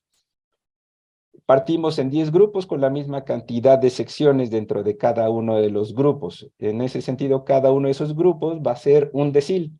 Entonces tenemos el decil del 10%, del 20%, del 30%, de 40%, 50%, 60%, y así hasta el 100%. Entonces tenemos 10 grupos o 10 deciles. Y lo que quiero que vean es que dentro de las celdas, respecto de cada partido político, lo que se muestra es cuál es la cantidad de votos que obtuvo el partido político dentro de cada uno de esos grupos.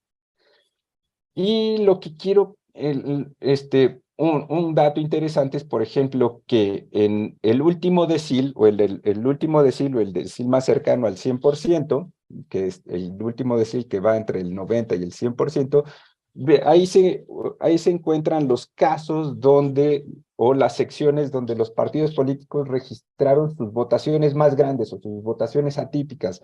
Vean que el caso del PAN es interesante porque tiene las secciones con mayor votación respecto de Morena y respecto del PRI. Pero ahora lo que me interesa es, si ustedes fuesen dirigentes de un partido político, saben que no van a poder obtener esas votaciones atípicas en todas las secciones. Más bien la pregunta sería, ¿cómo les gustaría que se distribuyeran sus votos en estos deciles? Y la idea es que lo más sensato sería que su votación, alrededor de la mediana o del decil 50, fuese la más alta alrededor de ese decil. A lo que voy es que, si pueden ver la tabla, fijen su atención en la columna del decil 50 y vean que Morena, por ejemplo, ahí sacó 182 votos en torno a ese decil, mientras que el PAN saca 66, el PRI saca 78 votos, y bueno, el PRD es una tristeza porque solo saca 8 votos en ese decil.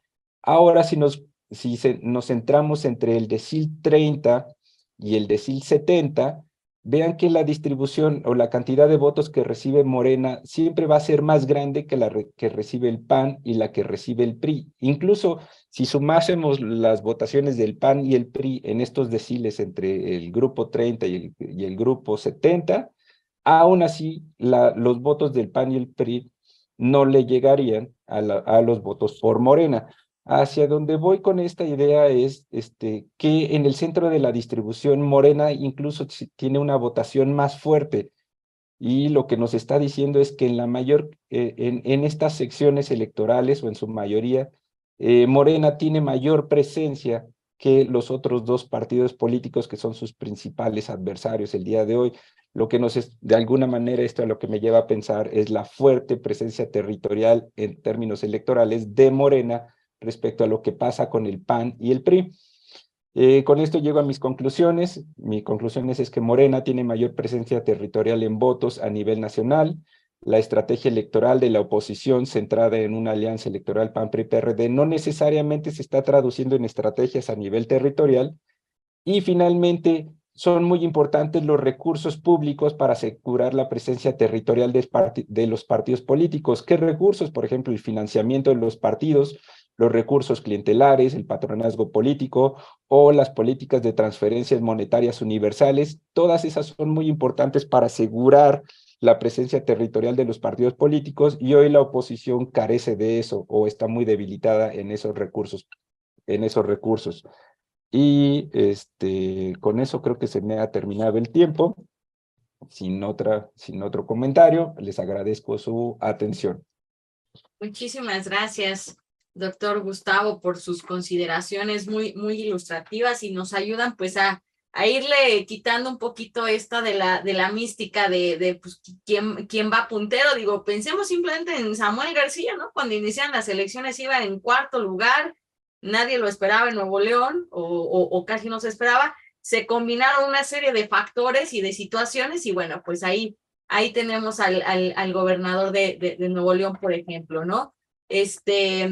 Y bien, pues pasemos a la ronda de preguntas y respuestas. Ya les adelantaba algunas.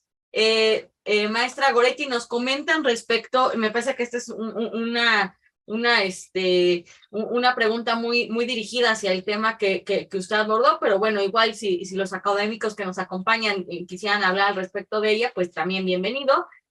Comentan, sí, consideran que además de las cuotas de género es necesario caminar hacia la igualdad sustantiva en las elecciones y en la representación tanto legislativa como política. Solo hay que ver que los dirigentes de partidos políticos son hombres y que hay una que otra secretaria general. Se cumplen con las cuotas por un tema de, entre comillas, ponen cumplir la ley, pero no porque existe una convicción de igualdad de género. Nos comentan esto, digo, aparte de la pregunta, el comentario. Y la pregunta que yo les tenía a quienes nos acompañan aquí los cuatro, sería, rumbo a las elecciones del 2024, ¿no? Tendremos pues, la presidencia de la República, 128 senadores, 500 diputados federales, 9 gubernaturas, 31 congresos locales, 1,580 ayuntamientos, 16 alcaldías, y bueno, las juntas municipales. Así, bajita la mano, eso es lo que se va a elegir en 2024. Y yo les pregunto algo que ha sido pues un debate que hemos tenido, me pongo ahora del lado del público, que hemos tenido entre varios colegas. ¿Consideran ustedes, con este estudio que han hecho, que llevan encuestas, que ya nos han presentado varias perspectivas, consideran que Morena ganará las 9 gubernaturas? Por ahí se habla que a algunos estados ya les va a empezar a pasar factura, pues las malas administraciones, que el presidente pues podrá echar todavía mano de una buena estructura de promoción, que además es algo que lo caracteriza muchísimo. Pero que a lo mejor pudiera no alcanzarles. También aprovecho dentro de ese contexto, avanzará la hegemonía, por lo tanto, de Morena en otros congresos estatales, no los tiene todo, por eso no es un partido hegemónico, y aquí ya lo hemos abordado en muchas circunstancias. Y la última, ¿seguirá la división en la Ciudad de México entre PAN y Morena? Esto que sucedió en 2021, ¿no? Cómo terminó la ciudad geográficamente un tanto como partida por ahí a la mitad, que inclusive se alegaba de que si había un muro, ¿no? Y que se leen en algunos trascendidos de periódicos que es probable que la Ciudad de México pudiera perderla Morena, ¿no? Aunado también pues a temas de coyuntura, de seguridad y ahora temas hasta como el metro, ¿no? Entonces yo les dejo aquí ya todas las preguntas, por eso me anticipé a dejarles unas cuantas de manera previa para que las fueran trabajando quien no tenía uso de la palabra. Y entonces, si me lo permiten, retomaremos este orden que teníamos. Primero el maestro Ricardo de la Peña, después la maestra Goretti, el doctor Kenrick Puente y el doctor Gustavo en ese sentido. Por favor, maestro Ricardo de la Peña, con sus consideraciones al respecto de alguna de estas preguntas o de varios puntos que usted guste tocar. Perdón, no tengo video, no sé por qué, pero bueno, es intrascendente. A ver, normalmente uno tiende a equivocarse mucho en los pronósticos, sobre todo cuando refieren al futuro. Cuando uno piensa en cómo estaban las condiciones de competencia en el año de 1999, hacia fines de año, aseguraba que iba a arrasar Francisco Labastida, lo que no fue presidente. Cuando uno piensa en esa ventaja de 10 puntos de López Obrador en 2006, que lo llevó a una pataleta y un berrinche porque lo perdió, pasa lo mismo. Hay casos como el de Peña Nieto, como el de propio López Obrador en 2018, en que la tendencia se consolida, pero ya mencionabas tú, Viola, el caso de Samuel García, podemos mencionar el caso del propio Bronco, hablar de Nuevo León, podemos hablar de la inviabilidad de pronosticar resultados. A mí me tocó, por ejemplo, en el año 2016, estar en una mesa en que se advertía que si bien le iba a la coalición PAN-PRD, sacaría un par de triunfos, cosa que no pasó, ganó mucho más. Y así, sistemáticamente, pronosticar con mucha antelación nos lleva a un rotundo fracaso. Pensar que las encuestas de ahorita anticipan realmente el voto 2024, déjame decirte que es confiar demasiado en el juego de pitonizo. ¿Quién sabe bajo qué reglas legales va a jugar la elección? ¿Quién sabe bajo qué condiciones de gobernanza de la autoridad electoral se va a jugar la elección? Puede haber cambios significativos en el balance al interior del Instituto Nacional Electoral. ¿Quién sabe en qué condiciones económicas se va a jugar la elección? ¿Quién sabe cuál va a ser la actitud de la ciudadanía frente al propio gobierno? ¿Qué tanto va a pesar esta lealtad casi sumisa de los seguidores de López Obrador, y qué tanto esta crítica que no termina de calar hondamente en la ciudadanía hacia la cantidad de mentiras y equívocos del gobierno?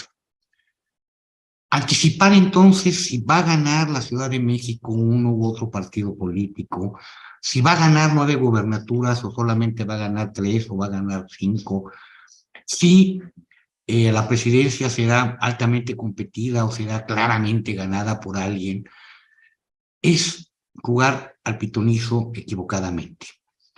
Lo que podamos decir ahorita puede no tener nada que ver con la realidad. Y lo que podamos decir el año que entra también. Es falso completamente que Estado de México anticipe resultados de la elección presidencial. Sistemáticamente podemos ver que el PRI ha perdido 3 de 4 elecciones presidenciales y ha ganado todas en el Estado de México. Entonces, lo que pasa en el Estado de México no anticipa lo que vaya a pasar en la elección. Tampoco lo va a anticipar Coahuila, ni lo anticipan las elecciones de 2022, ni las de 2021. Los cambios pueden ser muy altos o no. Tradicionalmente, hablamos de un mínimo de 16 puntos de viraje entre una elección presidencial y la siguiente. Si uno lo aplica, esto es 16 puntos que puede crecer un partido, 16 puntos que puede bajar otro partido. Si uno lo aplica, por ejemplo, en decremento de Morena, a Morena a 20% de la votación, 23%, 25% tal vez, si todo se aplicara directamente a Morena, y perdería la elección. Pero si lo aplicara uno a favor de Morena, arrasaría y conseguiría una mayoría absoluta, contundente, que rompería con las condiciones de competencia y que haya una realidad hegemónica significativa. Yo no adelantaría vísperas, yo diría, vamos viendo qué va pasando, vamos viendo cómo se va conformando y confiemos en que el electorado irá definiendo sus preferencias en razón a múltiples factores, quiénes sean candidatos, cómo se den las condiciones de competencia, cómo se dé la estructura misma de candidaturas para presidencia, para gobernatura, para municipales, para diputaciones, para ayuntamientos, para de forma tal que todo eso nos va a ir orientando en cómo se mueve el electorado. Sabiendo por demás que muchas veces lo que vemos apenas meses antes de la elección puede resultar que no es lo que ocurrió. Yo recuerdo que en 2022 se hablaba de un Morena que arrasaba en las 6 elecciones, luego se habló de 5, terminó ganando 4 y 2 de ellas con un margen apretado. Lo mismo en 2021. Y sin embargo, en 2018 el triunfo fue contundente y conforme pasaba el tiempo se abría más la brecha, de forma tal que si la elección ha sido un mes después hubiera conseguido una mayoría absoluta, indudablemente sin necesidad de recurrir a estratagemas como las que tuvo que recurrir. Yo repito, no adelantaría vísperas y creo que cualquier pronóstico resulta poco confiable. Lo mismo, por ejemplo, cuando habla uno de actores específicos, como puede ser el caso del PRD. Sí, el PRD tendencialmente podría acabar perdiendo el registro. Tendencialmente también podemos pensar que el PT o el Verde pueden terminar perdiendo el registro. Yo no adelantaría vísperas. Tal vez el Verde sea el partido que más ha mostrado solidez para conservar un margen de votación. El PRD no hemos visto esas alturas tan bajas, pero podría eventualmente recuperarse, no lo sé. No sé si el PT conserva el registro o volverá a ser salvado en el margen, incluso artificialmente, como ha ocurrido. Creo que el MC no nos ha dicho realmente qué va a pretender, ni qué tanto una estrategia de jugar por su cuenta pueda ser exitosa, o por el contrario pueda quedar aplastado entre dos fuerzas que polarizan la elección. Yo no adelantaría vísperas. Realmente la catástrofe de todas las anticipaciones es suficiente como para pensar que más vale y no prever, sino más bien ir viendo lo que va pasando. Muchísimas gracias, maestro Ricardo de la Peña. Sí, algo que está inclusive de por medio es el futuro del propio INE, ¿no? Con qué reglas va a operar actualmente el INE. Hay cosas que no pasaron, no fue el plan B, sino el plan C, ¿no? El último que trataron de aprobar y que hay cosas que medio se aprobaron, otras que no, y ahí viene la impugnación. Ya nos comentaba también el doctor Lorenzo Córdoba en una conferencia magistral que acaba de dar en estos días que habrá una serie de acciones interpuestas desde el INE, pero también seguramente desde la oposición y desde la ciudadanía. Y entonces, pues si no tenemos ni siquiera todavía las reglas del juego, de la arena, pues complicado ver hacia dónde podría dirigirse. Nada está todavía dicho y todavía varios partidos políticos tendrían oportunidad de cambiar o de mover la balanza. Maestra Goretti Burgos, adelante, por favor, con sus respuestas. Muchas gracias. Bueno, pues en cuanto a este tema de las acciones afirmativas, si lo vemos desde un plano restrictivamente legal, realmente lo que buscan tanto las cuotas de género como ahora la paridad de género es cumplir con la parte de la participación y la representación en términos descriptivos. Descriptivos es solamente llegar a cierto número de espacios dirigido a las mujeres. Obviamente, si ya lo vemos desde un plano politológico, esa no es realmente la intención de todo este movimiento que nos ha llevado hasta tener hoy en día la paridad de género, sino que sí lo que se busca es una igualdad sustantiva, es una representación sustantiva en donde las mujeres que ya están en los espacios de toma de decisiones, pues abran este camino para todas las demás. Como bien decía quien nos preguntó, podemos ver que hay espacios clave, ejemplo, los partidos políticos, donde los presidentes son hombres y las mujeres solo alcanzan a ser secretarias generales. Si nos ponemos a analizar los congresos locales y también el Congreso de la Unión, podemos ver que, por ejemplo, la Junta de Gobierno normalmente la presiden hombres y que las mujeres estamos etiquetadas a solamente presidir las comisiones que tienen que ver con género o con niñez o con otros temas que estereotipadamente se mantienen con el género, ¿no? Pero obviamente sí, la intención es lograr esta igualdad sustantiva. En cuanto a la pregunta de si Morena va a ganar las 9 gubernaturas, creo que como dice el maestro de la Peña, todavía es muy arriesgado hacer algún comentario. Lo que sí es que de estas 9 gubernaturas, hoy en día Morena tiene 6, Acción Nacional tiene 2, que son sus bastiones, Guanajuato y Yucatán, y Movimiento Ciudadano tiene 1. Esto es interesante porque hago el comentario de los bastiones de Guanajuato y Yucatán, porque creo que es un poquito complicado para Morena terminar de permear ahí, aunque, por ejemplo, en Yucatán, cuando Andrés Manuel López Obrador fue candidato presidencial, ganó. La gente lo que hizo es un voto cruzado, eligió a su gobernador y a sus alcaldes muy con sus ideas arraigadas hacia la derecha y le dio la oportunidad específicamente a la figura de López Obrador.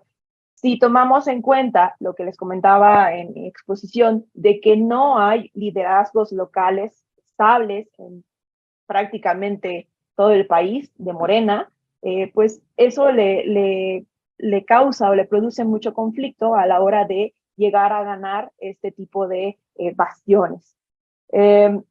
Y en cuanto al papel de Movimiento Ciudadano en 2024, si le conviene ir solo o acompañado, pues yo creo que Movimiento Ciudadano ha mostrado y ya tiene muy en claro que le conviene ir solo, que le conviene ir ganando espacios poco a poquito, manteniendo su ideología, su bandera, y no le conviene desdibujarse ahora sí que aliándose o haciendo coalición con otros partidos.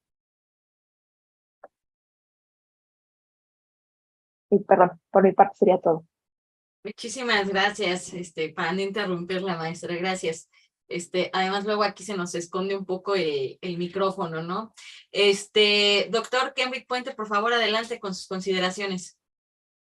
Gracias. Creo que agregaría muy poco a lo que ya han dicho el doctor de la Peña, la maestra Burgos, y solo mencionaría que tratando de anticipar, a diferencia de las elecciones intermedias en las que, digamos, las que ocurren durante el ejercicio del periodo gubernamental, el partido en el gobierno tiene la posibilidad de compensar a los precandidatos perdedores de su partido con posiciones políticas. Algunos se pueden ser embajadores, subsecretarios, etcétera. O, digamos, hay formas de compensar. Pero a medida en que se va acabando el periodo gubernamental, esto tiene menor atractivo y entonces puede ser que las elecciones a las gubernaturas en los estados que se definen en 2024 más que una elección muy competida en algunos estados entre partidos, sea una competencia tan dura al interior de la entidad entre los precandidatos del partido mayoritario que la posibilidad de ruptura predetermine la posibilidad de éxito del partido. Es decir, pienso, por ejemplo, en Puebla, donde hay dos punteros muy importantes con amplia posibilidad de ganar, o Chiapas, o bueno, hay varios, Ciudad de México, etcétera, en donde una fractura interior puede no necesariamente costarle la gubernatura al partido, al incumbent, digamos, a quien ocupa al partido que ocupa el cargo, sino que puede generarle efectos adversos en el rendimiento electoral en el Congreso local y en el Congreso federal. Entonces, aún conservando la gubernatura. Entonces, creo que eso hay que medirlo y por eso me parece que no es fortuito esta nueva inclusión que se hace de Ricardo Monreal en las encuestas. Pues decir, cuando parecía que la ruptura era inminente, pues otra vez está en las encuestas, ahora sí va a estar considerado, ahora sí lo van a placear con todos los demás. ¿Por qué? Pues porque en el Senado realmente es una fábrica de candidatos a gobernadores y gobernadoras.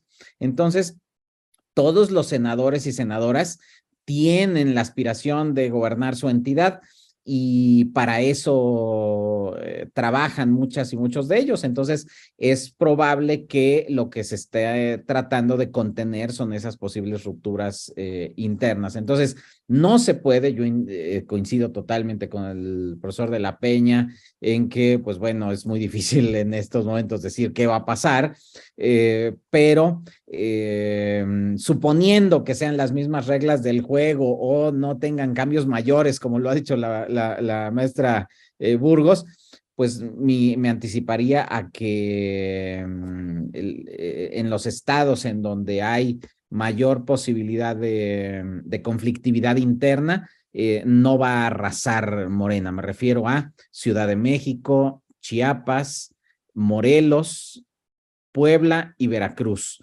Y en entidades donde no tiene el control del gobierno, como en Guanajuato, en Yucatán, pues obviamente ahí lo va a tener muy, muy complicado. Quizá la única entidad que creo yo que hoy en día podríamos estar seguros de que va a ganar Morena poniendo a quien ponga como candidato a la gubernatura es Tabasco. Gracias. Muchísimas gracias, doctor Koenig. Doctor Gustavo, por favor, adelante. Pues muchas gracias. Realmente yo también no creo que pudiera aportar mucho más de lo que ya nos dijeron hasta el momento. Más bien, yo por donde quería hacer la reflexión es, otra vez retomando la idea de los desafíos de los partidos políticos, creo que un gran desafío que tenemos hoy en día es cómo se están reinstitucionalizando los partidos políticos en este país. Por ejemplo, ¿qué está pasando en Morena? ¿Por qué, por decirlo así, cuáles son los costos de romper hoy en día siendo un morenista y romper con el partido político? Pensando en el caso de Monreal, por ejemplo, porque al final de cuentas no rompe, decide quedarse. Y es que hoy parece que se está reconstruyendo un sistema donde el costo de salirse de esos partidos políticos es muy alto, costo en términos de continuar la carrera política a nivel individual. Y un poco retomando lo que comentaba hace rato el doctor Puente, si este escenario fue el escenario previo a las alternancias de este país, esto es, los costos de salirse del gran partido en aquel momento, el PRI, eran demasiado altos. A medida también que esos costos fueron bajando, también se permitieron las alternancias. Monreal es un claro ejemplo.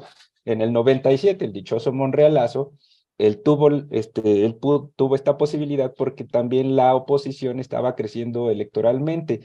El gran problema también me quedo con la pregunta, yo me quedo con el comentario del doctor Puente, es ¿qué tipo de sistema de partidos tenemos el día de hoy? ¿Hacia dónde estamos avanzando? Y si es un sistema que permite la competencia democrática, y por lo que se está configurando en lo personal me parece que ese proceso de reinstitucionalización está llevando hacia otro tipo de prácticas donde salirse se está volviendo costoso y es preferible quedarse dentro del gran partido que ahora es Morena.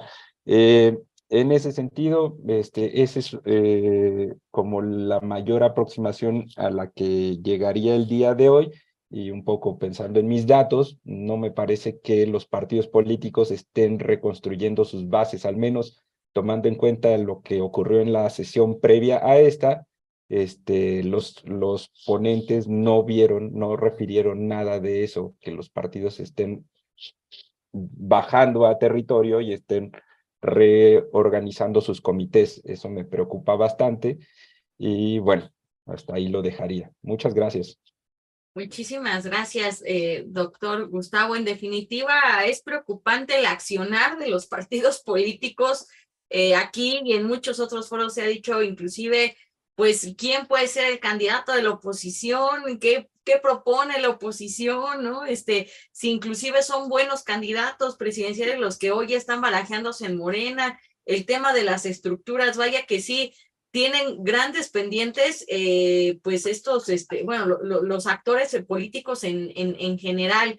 Escuchaba en la mañana que por ahí la misma Lili Telles estaría sonando fuertísimo para cosas y bueno, uno se queda pensando, híjole, pues si es los representantes y la clase política que tenemos, es complicado con muchos otros perfiles, digo, la menciono a ella porque lo tengo presente en la mañana, pero hay muchos otros perfiles que la verdad, cuando nos metemos a hablar también hasta no solamente de la calidad de la democracia, sino la calidad de todos los perfiles con los que contamos, pues termina siendo como una política o un voto no negativo, ¿no? En decir, pues voy a votar por el menos peor, no ni siquiera por el mejor, ¿no? Entonces, también hay muchos retos hacia la ciudadanía. El tema de la desinformación, que ahora con las redes sociodigitales, bueno, pues estas tendencias que se manejan y que hay un golpeteo constante, no solamente en Twitter, sino ya hay campañas territoriales en WhatsApp, hay campañas en Facebook, o sea, es en los TikToks de los candidatos, ¿no? Entonces, bueno,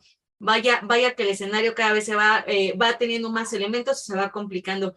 Les agradezco muchísimo la intervención de los cuatro y no antes de proceder con el cierre, debo de ceder, porque es lo correcto, la palabra a la doctora Rosa María Mirón Lince, que es pues el alma, el motor de este seminario que lleva 14 años. Adelante, por favor, doctora Rosa María Mirón. Muchísimas gracias, Fabi. No, pues simplemente muy brevemente darles las gracias a los cuatro ponentes de esta quinta mesa. Fueron 6, con esto cerramos el seminario, la edición 2022. Los esperamos para este año también, que lo organizaremos, y la buena en el 24, esa sí va a estar grandísima. Muchísimas gracias por su acompañamiento en este proyecto, por sus intervenciones excelentes, todas ellas. Les anunciamos ya, se volverá un libro, estas presentaciones serán texto como lo hemos venido haciendo a lo largo de los años. Y bueno, muchísimas gracias a quienes nos han seguido en estos 3 días, las 5 mesas y la magistral con el doctor Lorenzo Córdoba, fueron 6 mesas en total. Les doy las gracias y espero que nos acompañen pronto en otra actividad de la Cátedra Madero. Muchísimas gracias. Gracias, Fabi. Muchísimas gracias, doctora Rosa María Mirón. Ya en unos cuantos días estaremos anunciando todo el programa de este semestre, la fase 4, le vamos a llamar, de la Cátedra en Cívica Francisco y Madero, con muchas actividades, porque pues así lo amerita la coyuntura, los calendarios electorales, pero también los temas en derechos humanos, género, y estaremos hablando también de la ética profesional, el tema de cuánto le cuesta la corrupción a México y muchas otras circunstancias que estaremos atendiendo aquí en la cátedra. Comentarles también que al final de esta semana, durante el fin de semana, todas las mesas, estas 6 mesas, estarán disponibles en el canal de YouTube de la cátedra y que también tendremos dinámicas de participación con el público en general para obsequiar algún par de ejemplares que tenemos del libro impreso de la cátedra, el primer material impreso que tiene esta iniciativa, y que bueno, también les haremos llegar a nuestros ponentes próximamente.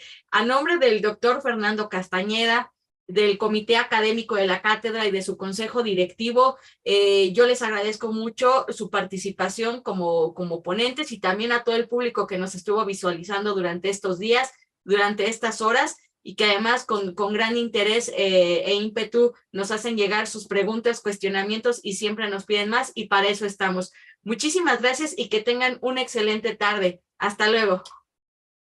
Mil gracias. Hasta luego.